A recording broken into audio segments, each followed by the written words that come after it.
Okay, hello everybody, and welcome back to our first topic of the day. And it is on change management with strategic business execution for AI adoption. And the speaker is Ms. Supreet BainsSharma.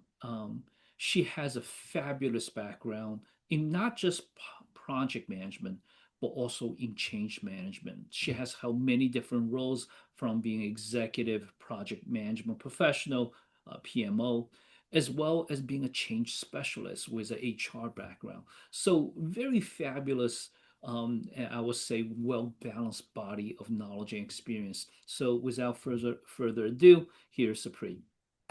Thank you, T. That's a very nice introduction. And I hope that just kind of helps the audience understand why I think there's a lot of value in the kind of conversation and topics that we're going to be having today. So I'm going to dive straight in and start talking about, what my presentation is about, which is change management with strategic business execution for AI adoption. Now, we all know AI is really what is happening in the world everywhere today. Everyone's talking about it. Everybody wants to be a part of it. And yet, at the same time, there is this hesitancy, this large concern with, how do we really kind of execute with this new technology in a way that we are maybe improving ROI, maybe delivering better results, if nothing else, improving our productivity, maybe doing better product management. And so these questions is what most businesses are grappling with. And then for the businesses that have been, let's say, the early adopters have taken on change initiatives with AI, they've had, let's say, mixed experiences. So, really, the question is what's going on and what's happening. So, what I'm going to talk through today is really first understanding AI. What is the current state of AI initiatives? What's really going on over here? What then are the strategic execution challenges that we have? And then how can we tackle these challenges? So, what is the model for adoption? How do we overcome resistance? How can leaders drive change? And then, really, topic close to my heart, what is going to be potentially the role of the PMO as this shapes and moves forward? So change, PMO, all kind of topics that I would really like to kind of bring together in this conversation. And just before I dive in, T has mentioned in the chat, please ask your Q&A. That will be monitored as I go on. We're going to try and respond to them. And of course, at the end of this, there's also going to be a chance for further conversation and further Q&A. So I'm actually going to start by asking, for all of you, if I were to ask you on a scale of 1 to 5 about what's your comfort level with understanding AI or understanding AI technology, what score would you give yourself? So if you could just put in the chat, what score would you give yourself with your comfort level with AI technology? Let's say at 1, this is somebody who has, not really much of an understanding. Um, James, great, you put 7. So let's go from a score of 1 to 10, in which case T score goes to a 7. So I'm seeing 7s and 6s. Thank you, Tatiana. I hope I pronounced that correctly. That's a 5. And I sometimes feel I'm like even less than a 5. Don't really get too much of it because it seems to be moving so quickly, so fast, so much that's happening with it. So that's also something that I'm going to bring back as we talk about this more, because a key aspect of what we are all struggling with is also our own confidence level with something that is evolving on a daily basis. And absolutely, the more you use it, the less you feel you know about it. Thanks, T. And that's so true. Like I felt so proud of myself the first time I used Claude. And then I started having a conversation with someone, and they were like, oh, have you used this feature? And have you used that feature? And I was like, oops, I really don't know much about it. And then similarly, I felt really good when I tried out Gemini for the first time. And I was like, great, I've used Claude. I know a little bit of Gemini. And same thing happened. I started looking up, what people are using it for, and it blew my mind. There's just so much out there. So, with this fast evolving situation, let's dive into what's really happening and how do we understand the nature of the landscape. So, really, the next revolution is here. We know that. We know that AI is a branch of computer science, simulates human thinking in machines. I've read a lot of articles where many people have actually said maybe AI is a misnomer and we shouldn't call it artificial intelligence. We should perhaps call it augmented intelligence, which helps us just by naming conventions, maybe understand this in a better way, at least in the sense of how we're using it in the immediate future. We are augmenting our ability to perform, utilizing and leveraging this as a force multiplier. So it's not just a tool that you use when you need it, take it out of your toolbox, use it, put it away, but actually this is something which is a force multiplier. It really allows organizations to work with, operate with efficiency, with a lot of speed, brings in a level of sophistication that didn't exist earlier, especially for much larger organizations. And there is this real recognition and understanding that AI is literally a business imperative. If you want to remain competitive, time to get on the bandwagon. Really, there isn't a choice over here. So that's the revolution. That's where we are and what's happening with adoption. So, if we just take a broad look across the globe, there's a lot of adoption, a lot of people experimenting, there's a lot of weekly usage. There are some challenges. I'm going to talk about that a little bit more. Many organizations are looking to scale this. And so you can see that across the globe, there's different levels of adoption, different levels of what's happening with AI.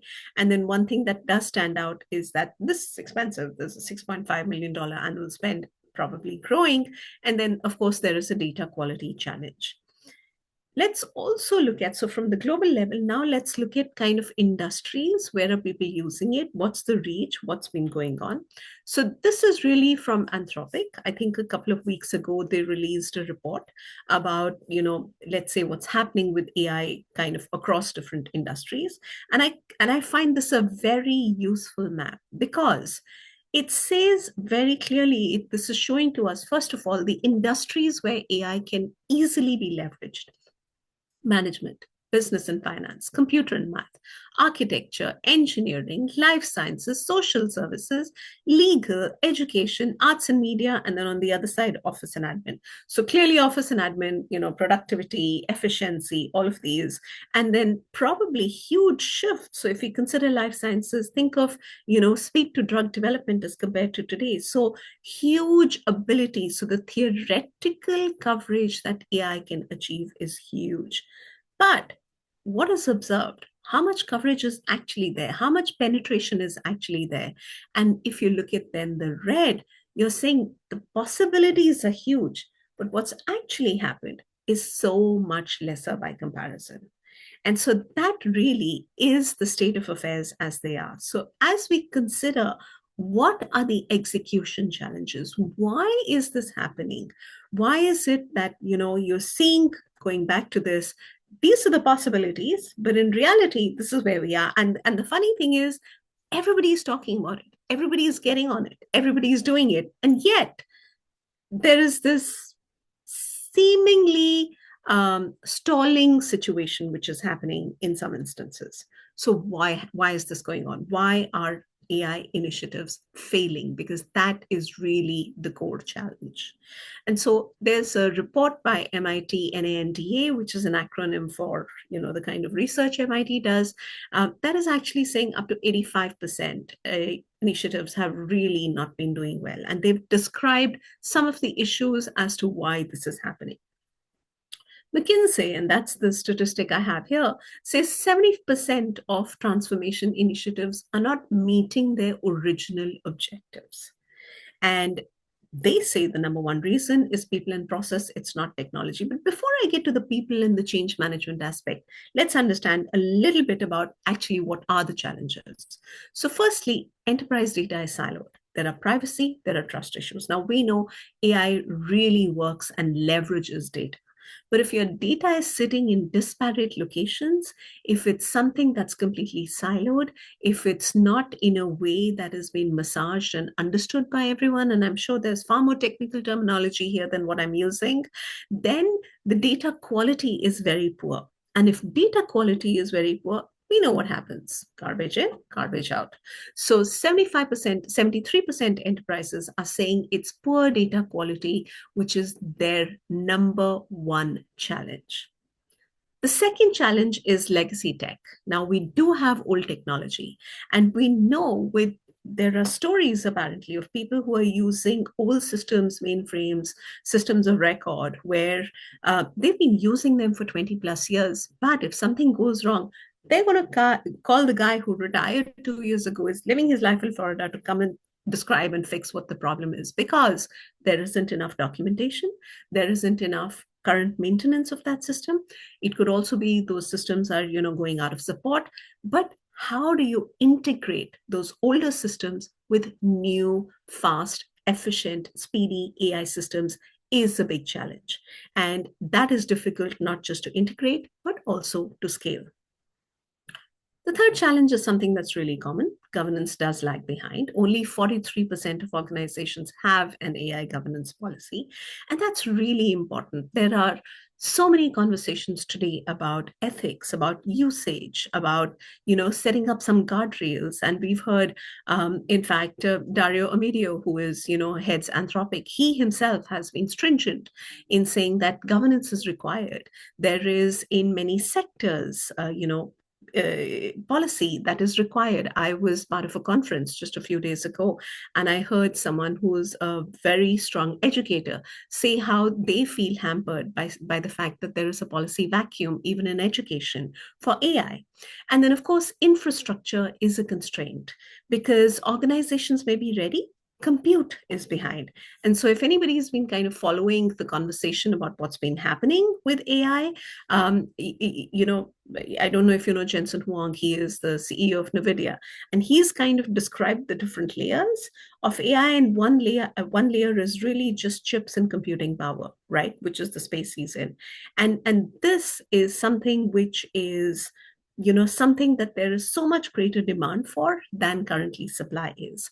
Secondly, AI needs to be powered, and there are current conversations about data centers coming up to provide that power. So, therefore, infrastructure is a constraint.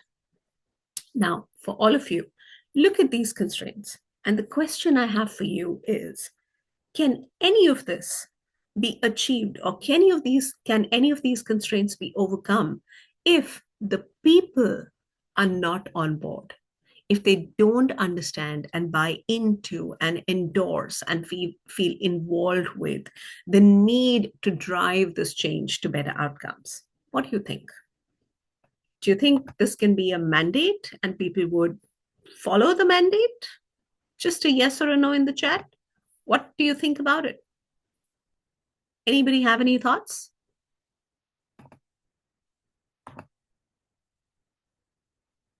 Okay. I think about it. Please put your comments in the chat. But I can say from all our experiences that we know, mandates are always hard. If there is a mandate that comes down, how do you actually take that mandate and mobilize it in a way that the people across the organization buy into that mandate, want to make the change that there is? That's hard. It doesn't really happen easily. So, moving on, let's also understand or kind of bucketize what these core challenges look like.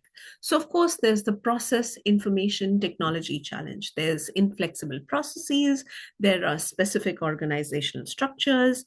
They lead to a difficulty in adapting to, rapidly changing business environments, because this is what is kind of something that's been set up. Everybody is used to that, so difficult to change. And Sheila, thank you for your comment. And then there's inadequate performance measurement tools, right? How do you really measure? So we've heard anecdotal cases of organizations saying everybody has Copilot. Okay, great. How are you measuring the benefit of every employee having Copilot? So what is the performance measurement yardstick here? There could be poor communication of strategy and performance. So everyone has Copilot, but an employee could be saying, okay, what am I supposed to do with it really? How do I demonstrate that I'm utilizing it? Or, what is its use to me in my daily work? And similarly, of course, there could be poor resource allocation, which leads to inefficiencies. Let's think of the culture and the people aspect. there is no strategic execution focus. So you're sitting with Copilot on your desktop, you're like, okay, this is there to help me. You could choose to use it 20% of the time, you could choose to use it 80% of the time. Perhaps you're using it 80% of the time, but the business value that comes from the 80% of the time could be less than 20%. What's the strategy in terms of the execution focus? That's unclear. It may be really clear with leadership at the top, but it could be very unclear to the masses across the organization.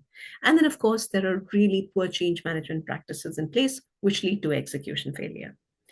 Governance is key because you need an execution roadmap. What does that look like? There could be no understanding of how employees can contribute, the example I just gave.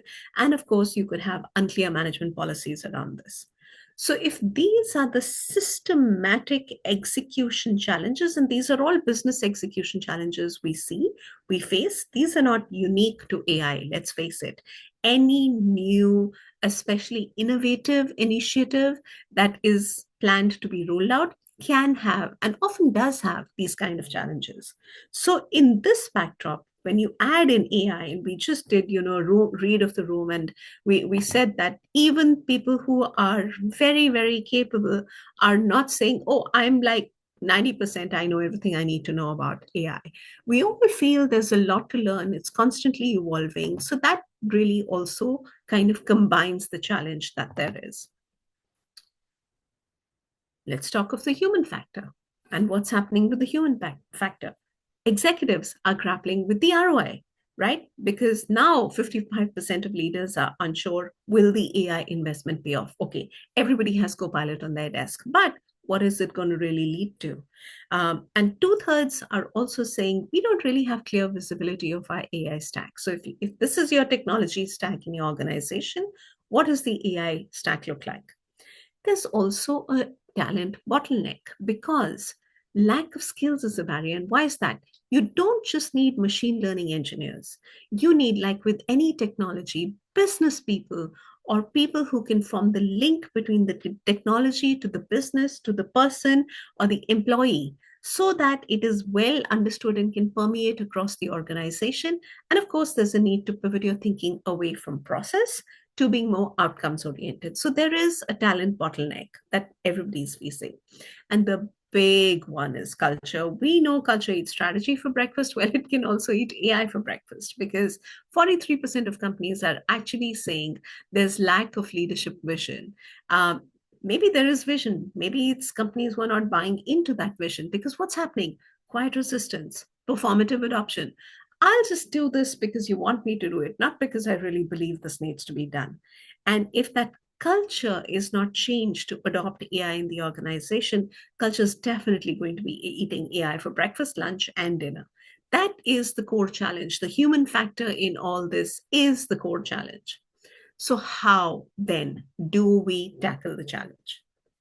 Before I kind of get into it, let me again ask everybody, do you think that encapsulates what the challenges are? Is there something that you think is a challenge you may have observed, you may have seen, which, I haven't kind of discussed here? Anybody has any thoughts? Please put them in the chat.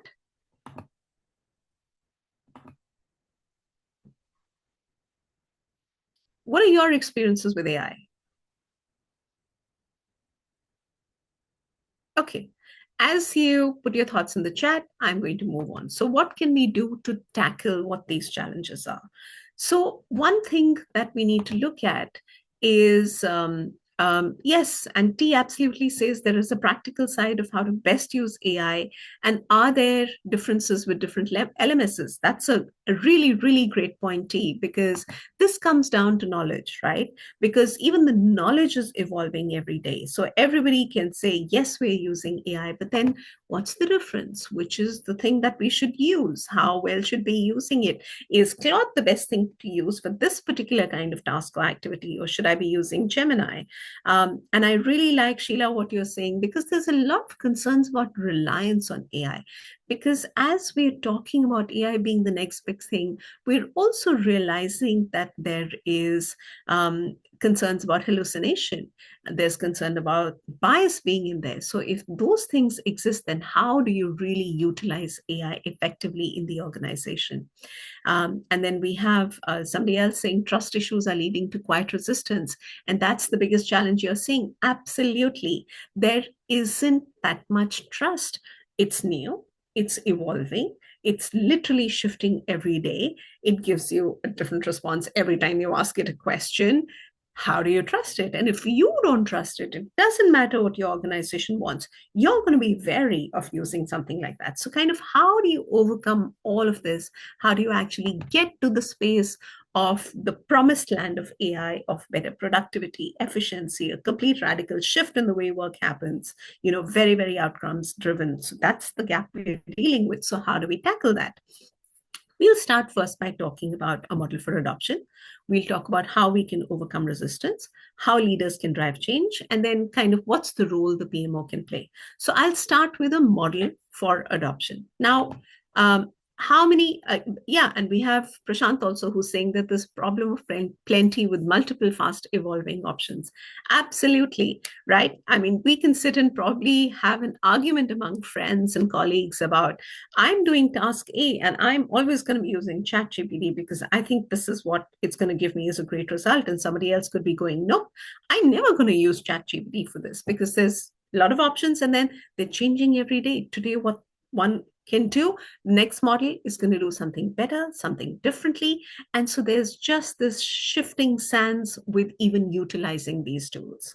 And so, again, in this landscape, how do we move on? Now, anybody familiar with any kind of change management thought?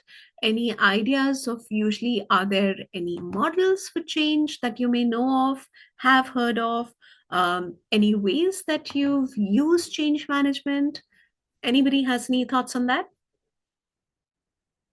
So, for example, change management, we know there are now a lot of organizations that also talk about change management as being, I'm going to call it part art, part skill, which is part of, or should be, in my view, part of actually the management toolkit that everybody has, because change is something that happens constantly. Peter Drucker did say change is the only constant in life. And then as you have stable organizations to be able to drive that change is really important. So absolutely, Accenture has an old model for change innovation. So communication, direction, guidance setting, that's really important. And then ProSci, of course, has change management. So great, ProSci is a great example. ProSci has an ADKAR model, which is really stands for awareness, knowledge, desire, ability, and results, delivering the results for change. So that's the model they follow. So there's lots of models out there, but these models are not something that you can just kind of superimpose on AI, because we've just talked about the execution challenges in AI. While they are the same as execution challenges with everything else, they also have their own unique components. So what does that mean? So before I kind of get into it, I want to talk about a case study. And this is really, I think I'm going to say this has kind of been a flagship, a seminal kind of case study, because this is really about Microsoft. So Microsoft, Satya Nadella, who's the CEO of Microsoft, he came into the business. He took over as CEO. And, I don't know if you know, but he's really been a Microsoft employee for many, many years. So obviously, he was seeing the issues up close and personal with what was happening with the organization. And so what was the challenge? The challenge in 2014 was that there were too many silos in Microsoft, and everybody had this know-it-all culture. I mean, we're one of the biggest tech firms. We really know what we're doing. And so there was this real know-it-all culture.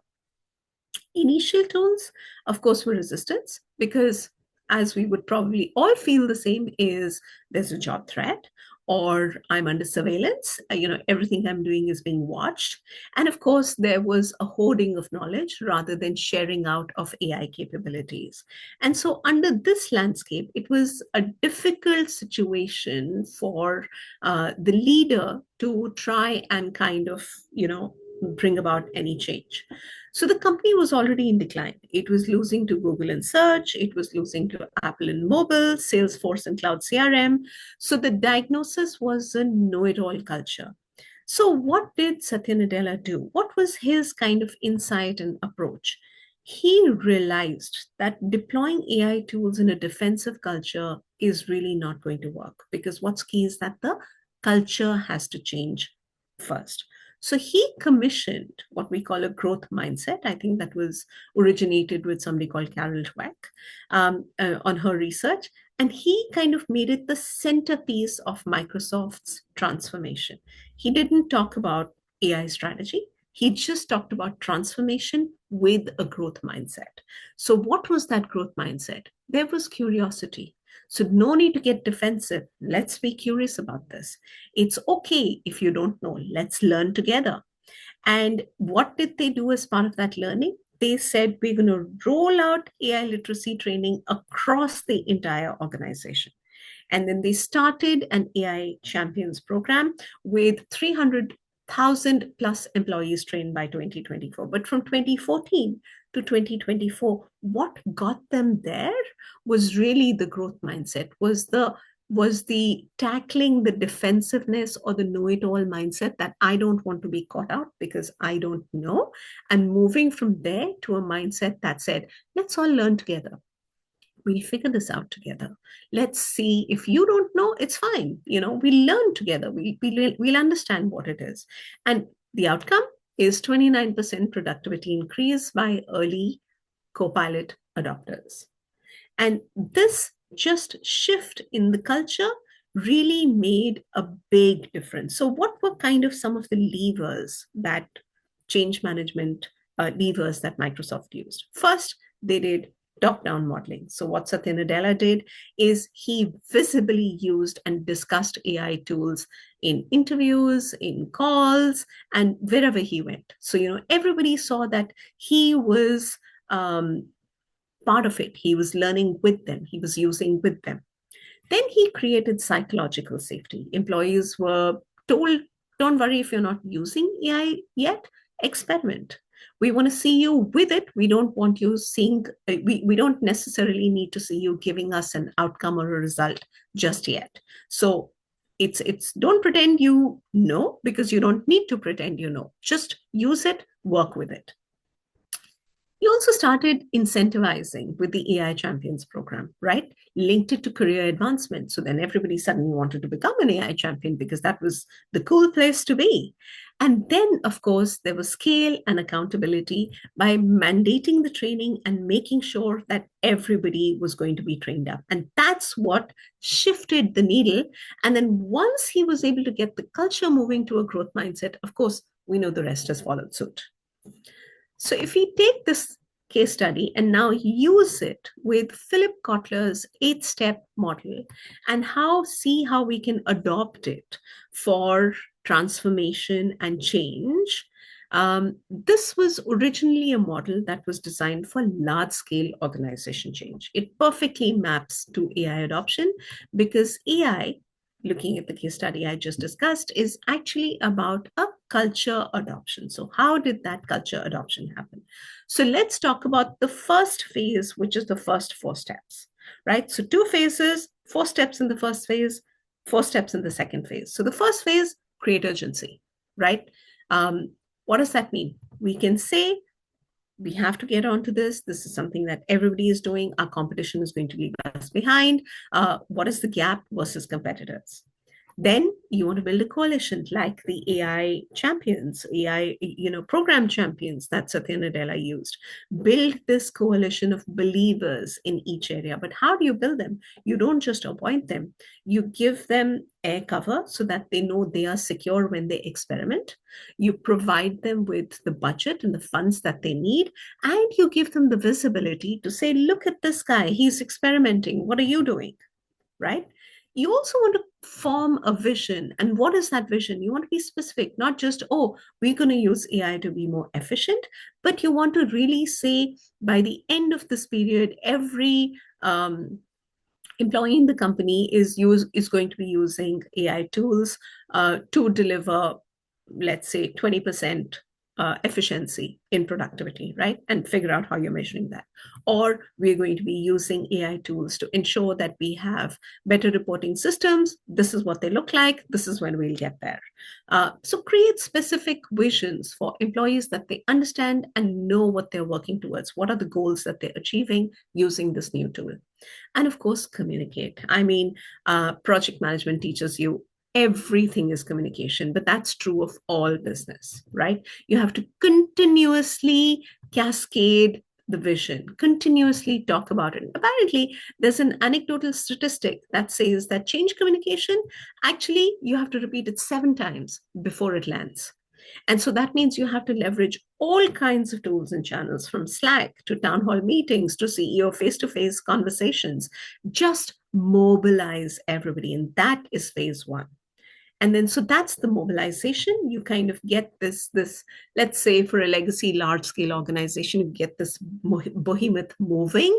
But once it's moving, you don't want them to stop. You want it to sustain. You want it to execute. And then how do you drive that? Execution and sustainment are the next 4 steps. So first one, what do you want to do? Is you then want to start removing the barriers that are stopping people. A lot of times it could be policy, it could be process, it could be lack of training, or it could just be one person who's discouraging use for his entire team. Start removing those barriers, right? Kill those processes that are not working.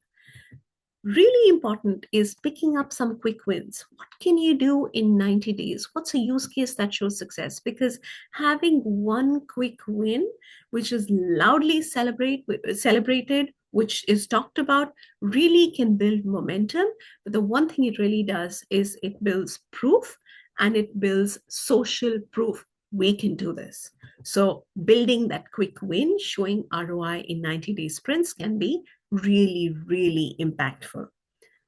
The 7th step is build on your gains. And what does that really mean? You want to say, if one team does something that's working, turn that into a playbook, something that everybody is going to be using. Find what are the next use cases that can be utilized using that playbook. Create what are your internal case studies. And so build on this, expand your scope, embed it in the operational working of the organization. So that's hugely a part of sustainment, because once it's in the operations of the organization, you know it's going to sit there. And then, of course, anchor your culture, right? Make it permanent. How do you do that? Build it into everything: job description, onboarding, training, performance reviews. This is really what's going to happen when you put it into every aspect of what people are doing. So culture really ends up happening. People say of its own, but no, it doesn't happen of its own. This is how you can drive it, and then this is how you can anchor it, and this is how you can embed the culture in the organization for AI adoption. So this is really the model that I would say we adopt and we advocate for.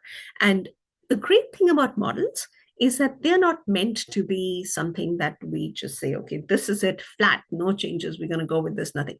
No, these all models can be tweaked, they can be stretched, or they can be scrunched up as is needed, and they can be tailored to use by the organization, by the environment, in terms of the context maybe of the industry. And that's the great thing about models like this. And so one thing that I will say is, you don't have to think of this as the only model that there is for adoption. We mentioned ProSize ADKAR model earlier.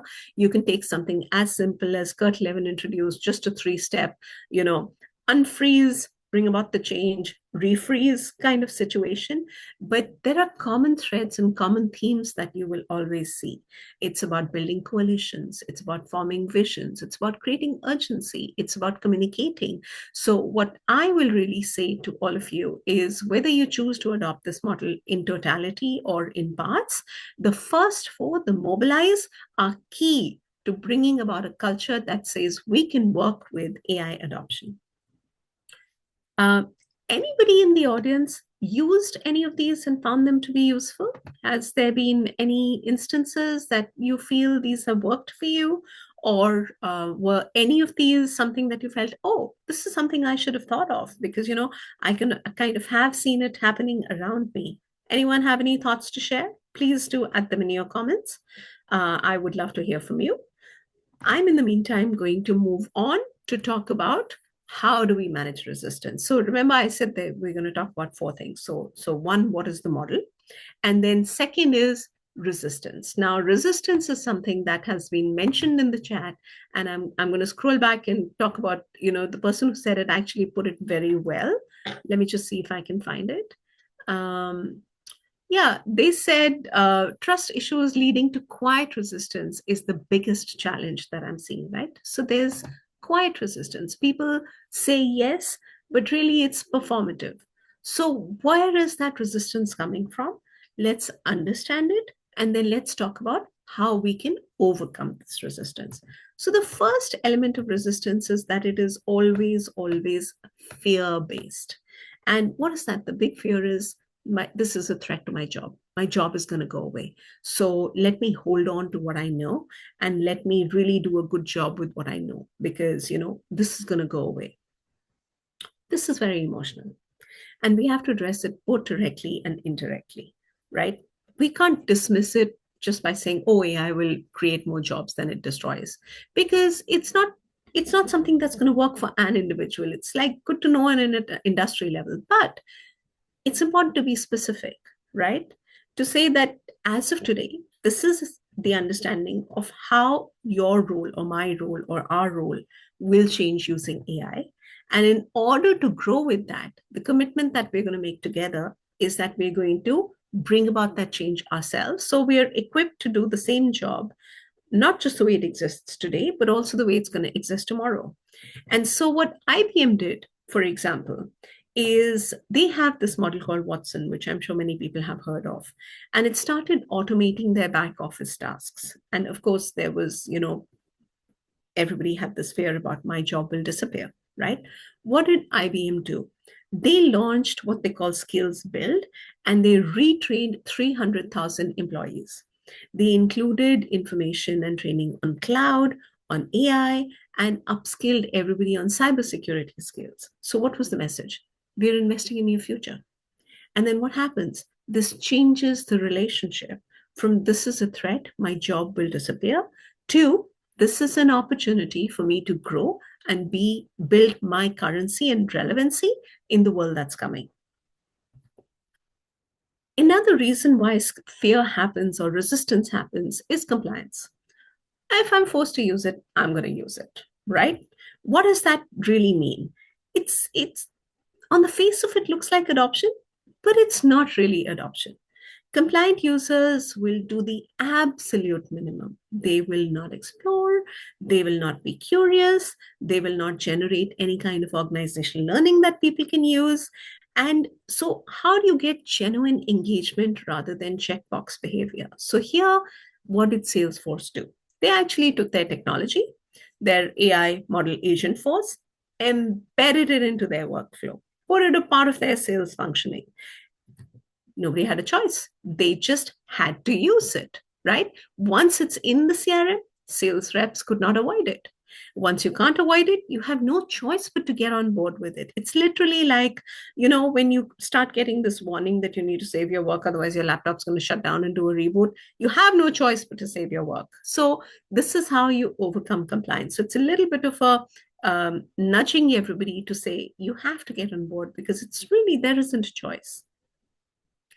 The third kind of resistance is skepticism, right? Oh, it's just hype. And I don't know if anybody recollects, but in the previous days, I've heard skepticism, for example, in many areas about, new techniques like agile, just hype, doesn't really work. So what do you do? This is comes from people who've seen lots of transformation initiatives, seen them all not do well, or seen some of them not do well. They will keep talking about the failures. So no point in arguing with them, right? Because that's their belief. They're going to stick with them. JP Morgan, what did they do? They have a coin, which is contract intelligence kind of AI, right? This saved them 360,000 lawyer hours a year. They just showed it. They demonstrated it. They pulled it out and said, here's the data. Here's how it's working. Here's the proof. And then what can the skeptics do? They have to become advocates. So that's how they did it.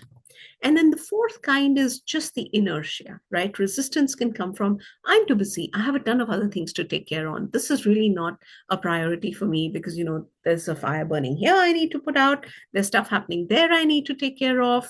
How I don't have the time for this. This is really common because people are actually genuinely busy. So what do? Break it down. Micro learning, 20-minute modules. Don't need to do 2-day workshops, right? Small, little bites, but continuously, something that continues to show value even in the 20 limits. So, what did Unilever do? They launched a program which they called AI Fluency. They used bite sized content which could be consumed in between meetings, right? Really small. And what happened? Their completion rate for these kind of bite-sized trainings went up to 90% because it was really bite-sized. People could get to it. And that then moves the needle out of inertia. So that's how you can overcome and how you can understand what is the type of resistance, how do you deal with it, how do you make it better. My third thing was, what can leaders do, right? What is leadership? What can leaders do to drive change in AI? I use Satya Nadella's example, and that's a great one for all of us to piggyback off. Be visibly curious. Use AI tools yourself.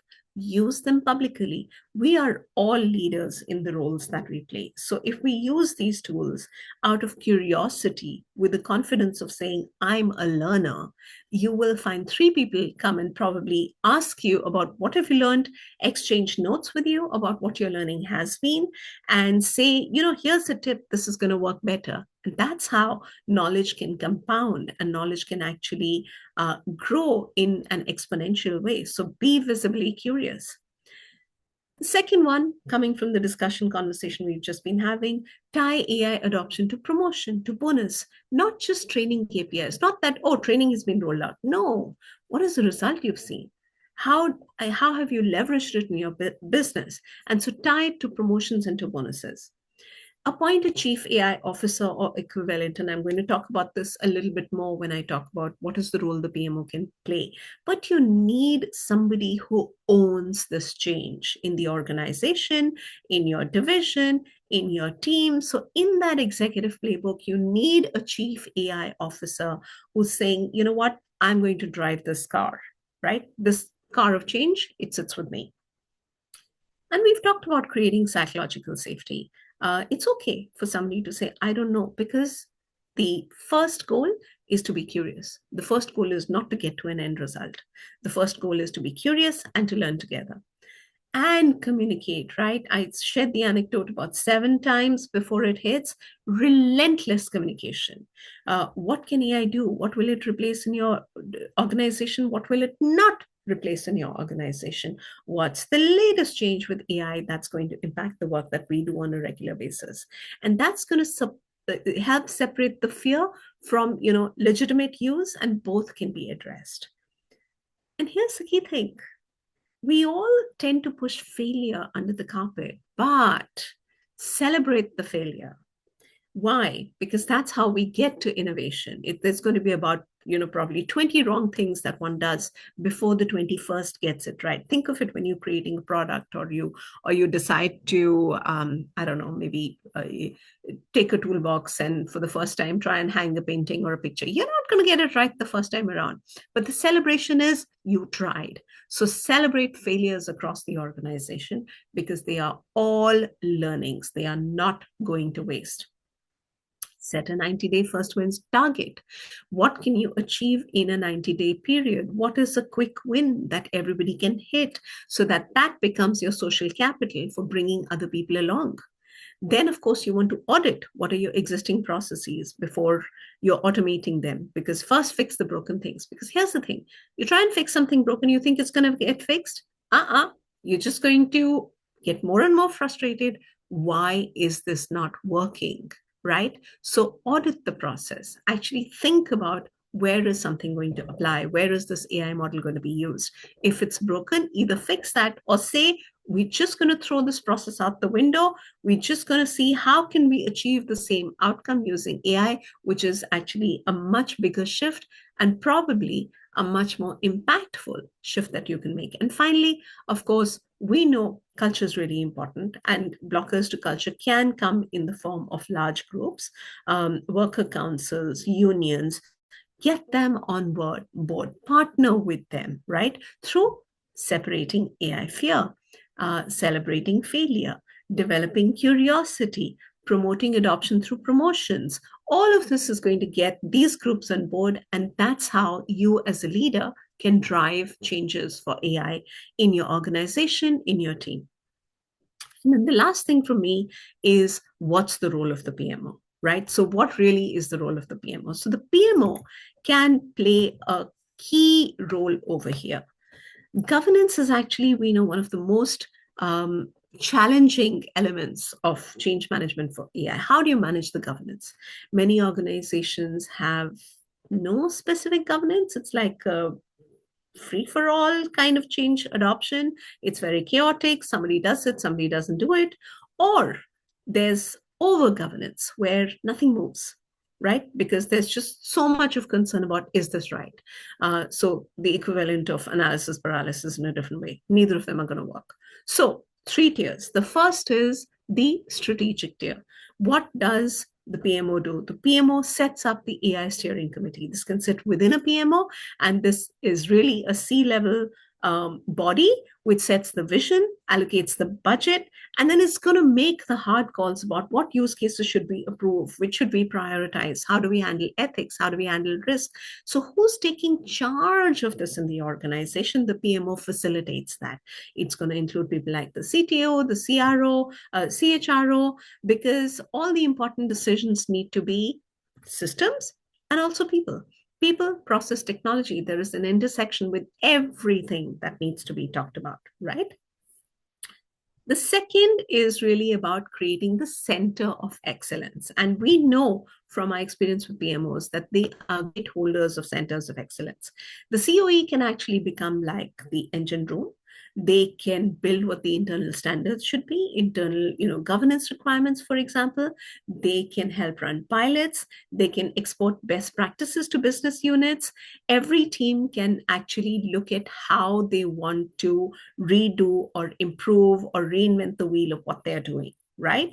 And so build the COE early, and then include in it cross-functional skills, data scientists, IT, business analysts, so that they can then provide all business units in a consistent way.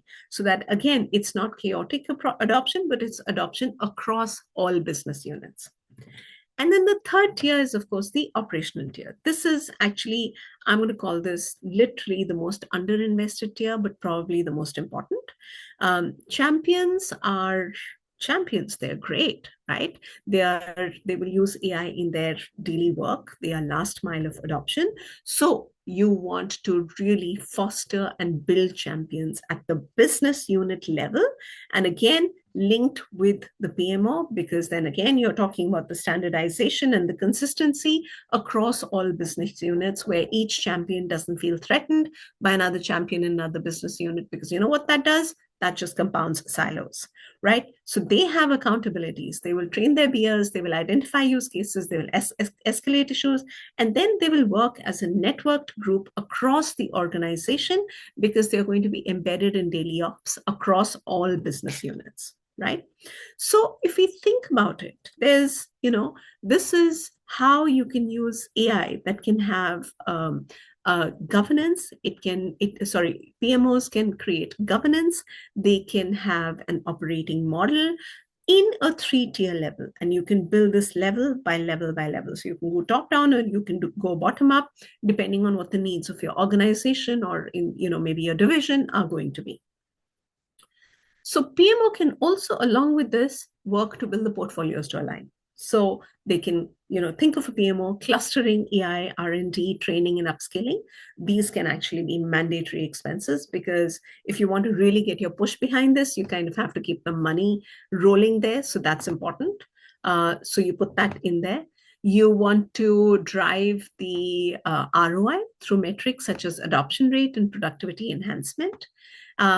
And then, of course, you have PMO service enhancement through AI. So, what is the service model? If anybody's been following what PMI has to say on PMOs, one of the big things that they're saying is that PMO is a service provider. So, what are the service enhancements that PMOs can provide through AI? And of course, what are the new product innovations that can be a part of the portfolios? So, governance really is an enabler. It's not a gatekeeper. And overly bureaucratic AI governance can be a change management failure. And this is again something that PMOs can help govern what that level of governance should look like. Now, I see a question in the chat, and I'm going to come back to it, in a minute. So just bear with me.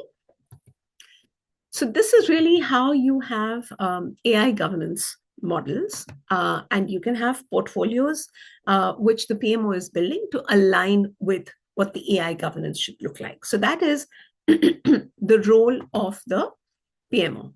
So what's the bottom line? AI is a people problem which is wrapped in a technology solution. And what do I mean when I say that? So technology actually changes like this. We've been seeing it. But culture changes slowly. It takes time, right? Um, how do you kind of fix that? You fix that by saying, first of all, start with the culture change. Begin now.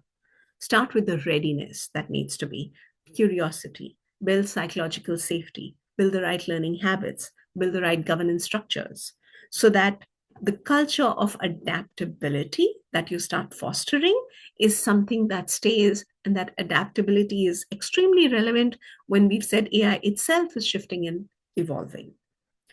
The second thing is we can see that AI organizations that are successful are investing in change management, right? So the question is, what does that mean, right?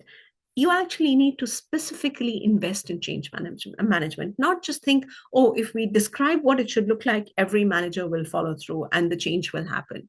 No, there it needs to be budgeted for from a technology perspective, from a training perspective, from a change management perspective. So figure out in your organization what that budgeting look like, because you have to budget for the human side seriously just as much as you budget for the technology side. And then finally, AI tools are not going to generate value if you don't have humans using them. Value creation happens when humans use them, make them dynamic, genuinely adopt them, turn them into something that gives competitive advantage. And so the return on investment is actually going to be when you are investing in the people. And I'll end with, the question is not whether AI will transform your business. The question is whether people will be ready when it does transform your business. So I'm going to turn to the questions in the chat. Thank you. So the first question here is, AI are replacing jobs, but is this more noise versus reality? How can HR departments best handle these difficult situations and communication? Great question. Thank you. I think we know AI will replace jobs. We don't have quantification around that yet, but more and more, as you're seeing studies and research come out with Anthropic, with MIT, I think Gemini has recently released something. They are talking about what are the first lines of jobs that are going to be impacted, because they're seeing that's where these jobs are not just automatable, but then you can have an agentic AI interface. And let's think of customer service roles. Those are likely the ones that are, really going to be impacted. So yes, there is going to be an impact. It's also clear that jobs that don't have jobs that require hands-on work are going to be less impacted. So suddenly you may not mind you paying your plumber so much because AI can definitely not do his job. So that's like the first part of your question. The second part, how can HR department best handle these difficult situations in communication? I think I gave a lot of tips through the change management process itself. Involve your employees. Talk to them about the change that's coming. Think about how they can be upskilled and prepared for that change. You think about how you can include in updated job descriptions relevant skills that are going to be required. And when you're having these conversations, you're having conversations about how you're preparing yourself as your role changes rather than about how you're preparing yourself if you don't have a job. right? So HR also needs to evolve and become very human centric in its approach and not just business centric when dealing with these issues and challenges. Any other questions? There was one other question that I responded to. We will be sending out, along with the recording of all these sessions to people who register, the PDFs of the various presentations. You should expect them about a week from today, even though sometimes we send them out sooner. Okay. Are there any last minute question for Supreet? Or any comments? I mean, is there an aspect that you thought of which, I didn't cover in the conversation? Something that I covered that has worked for you? I would invite all comments. Okay.